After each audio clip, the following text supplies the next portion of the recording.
What do you look for when you have a patient and you're considering, I mean, obviously the severity of the knee is one thing, but there's the makeup of the patient themselves. So what are you looking for when you have a patient and you say, okay, good idea to go home, good idea to stay in the hospital? Currently, the biggest driver is, does a patient want to go home? We will facilitate that. But if the patient isn't interested, we're not going to try to push them to doing something that they're not comfortable with. So very often we'll have a conversation before surgery or just after surgery to see how they're feeling. If they're motivated, they want to go, we'll facilitate that. But if they have doubts or any concerns, there's no rush. We still want to make patients have a positive experience and feel safe, most importantly. Do you find that patients recover from the outpatient side of this faster?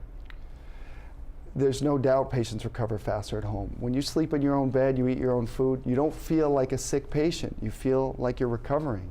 And we've seen some of our best results on our outpatients. What about the mental side of this? Because again, I go back to personal experience, and I remember when I had my knee surgeries, they got you off the table and the doctor couldn't wait. He said, go home, sit, ice, get back. We're going to put you in rehab right away. But he was really concerned about my drive, if you will, to make sure that I got better, and he was pushing. Obviously, you can do that with certain ages. And doesn't it get a little bit more difficult with certain people as they age, but you've still got to push them. You've still got to want them to get better, and they've got to want that whether they're in the hospital or whether they're at home.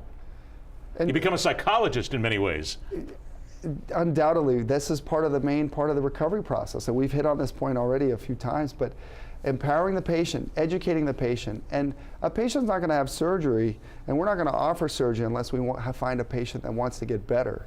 But we'll have that conversation about taking ownership of yourself and your recovery, the role of physical therapy, finding supportive family members and friends, physical therapists, to help motivate patients and make them feel like they are getting better.